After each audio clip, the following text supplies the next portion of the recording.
Hello everyone, and let's work on our definitions for Vocabulary Unit 21. I hope you've had the opportunity to cut and paste the words into your list. Here is a slide with the first 6 terms. The first one I'd like to discuss is a word that's associated with speech or communication. In the Crucible, perhaps as a reader, you were very much impressed with the rhetoric of John Proctor's speech. I have a name. It is the only name that I shall ever have. Rhetoric is the art of effective communication.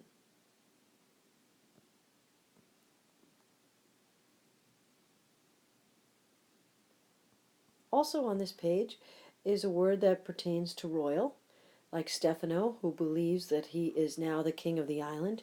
He convinces himself that he is of regal status. To cancel or to repeal or to rescind is to revoke, as in the play Oedipus Rex. Oedipus will not revoke his prior edict that the murderer of Laius will be brought to justice, either death or exile. He will not cancel that edict or repeal it or rescind it.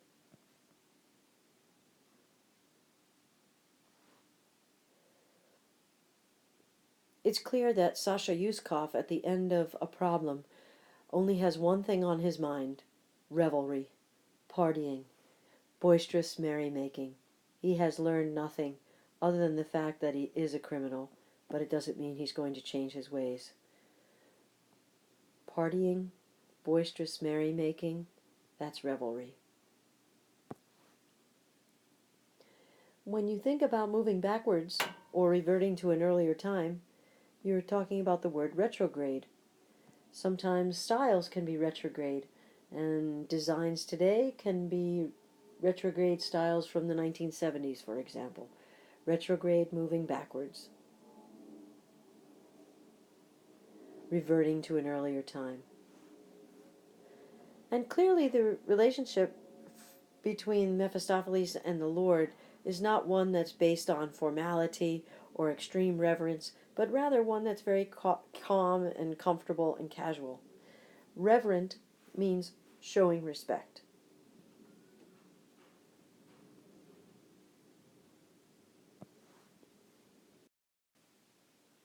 Okay, here are our next 6 terms. Let's start with the one that denotes a human being, a person who is very smart, very wise, a great thinker, like Tiresias in Oedipus or Calchas in the Iliad. A sage is a wise person, a great thinker.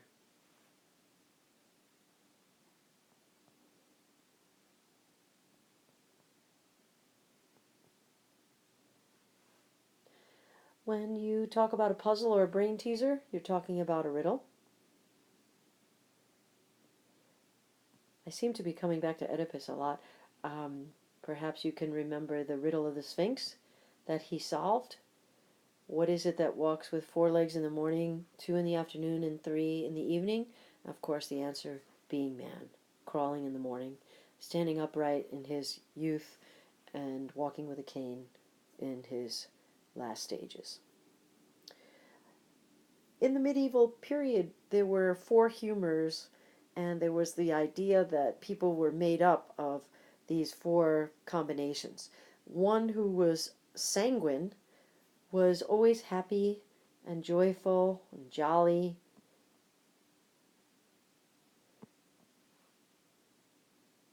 Sanguine meaning cheerful, even hopeful.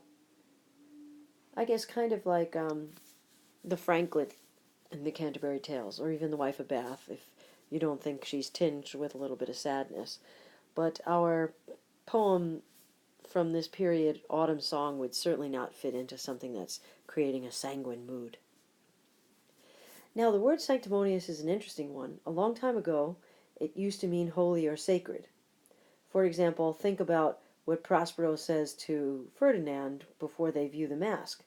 He has given him a third of his own life, but he says, if anything happens before all sanctimonious ceremonies can take place, then you will be cursed. So hands off the merchandise, so to speak. And at that point, it actually meant something holy. But today, it now means being hypocritically holy, being hypocritically superior to others, hypocritically, morally superior to others. So you don't really mean it. It's kind of like a show, a pretend.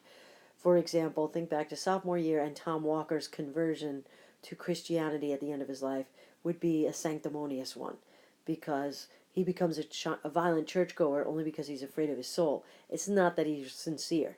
You could tell that by the fact that his mortgage papers are on top of his Bible at the end of the story. If there is a rift between two families, as there is a rift between the Capulets and the Montagues, or there is a rift between Alonso's family and Prospero's family and the Tempest, we're saying that there's a break, a split of sorts. And the word sate is actually the synonym of a word on the next page. And to sate your thirst or to sate your hunger is to satiate, which means to satisfy. Think about Faust. He feels as if he can never sate his desire for knowledge. Once again, we have two words that are closely related. We just had sate and satiate as synonyms, and satire and satirical are the same words, except one happens to be a noun and one happens to be an adjective. We were talking about the power of satire and it being the most dangerous form of writing when we were covering a work of literature from the Enlightenment period. If you remember Voltaire and Candide, that is a perfect example of satire. What is satire? Satire is the use of wit, irony, and sarcasm to mock something,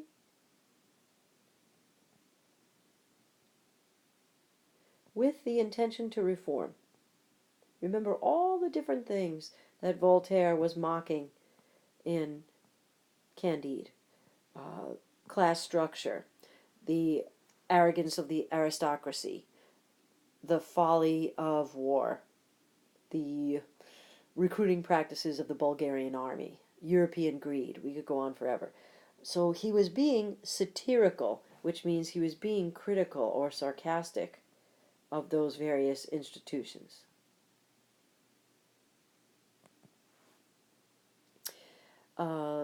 There are two objects on here. One is the sheath for a sword, and one is a raised wooden platform. So the scabbard is the sheath that would hold a sword, and a scaffold is a raised wooden platform. Think about The Scarlet Letter. Those of you who may have read it for summer reading going into sophomore year. Hester Prynne has to stand on that scaffold with her baby daughter Pearl and wear that hideous letter A because of the fact that she has committed adultery. There's actually 3 different times in the novel where the scaffold plays a major role. It becomes a really important symbol in the book. And the last word is saturnine. I'm wondering if you'll remember that Paul Verlaine had a collection of poems which we translate into Saturnine poems. That was the title of it, and it means gloomy. Autumn Song would be a perfect representation of one of the poems in that collection, Saturnine. You could say that Saturnine and sanguine are antonyms.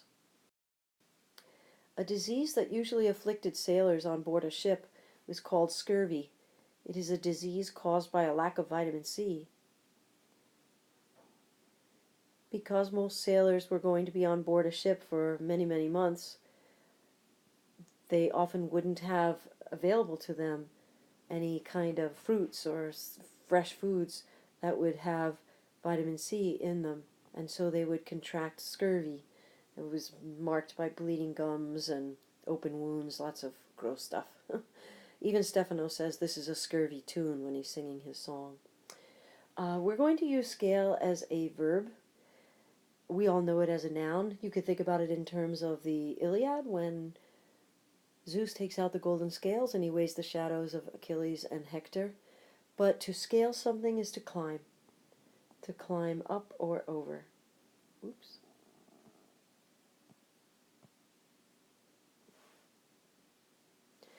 Once again, just like satirical and satire, we have scruple and scrupulous. Let's take the noun, scruple.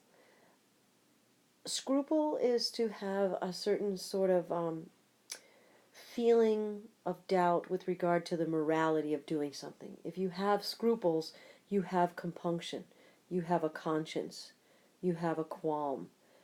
This is exactly what Sasha does not have. He has no scruples. He has no conscience.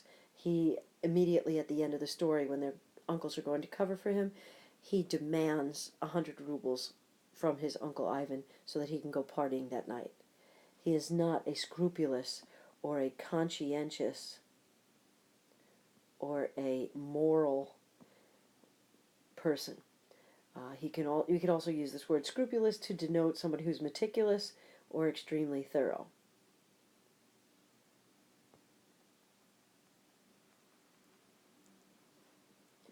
We know that Jesus was scourged during the Passion. He was lashed, he was whipped, he was tortured. It's any form of severe punishment. I guess on some level you can say Achilles lets his soldiers do this to Hector's body. He lets them scourge it. And our last term is scurrilous. Avoid using scurrilous language, which is obscene language, or indecent language, like the drunken porter in Macbeth. Knock, knock, knock. Oh, Faith, here's an equivocator, he says. Okay, so that is the list for Unit 21.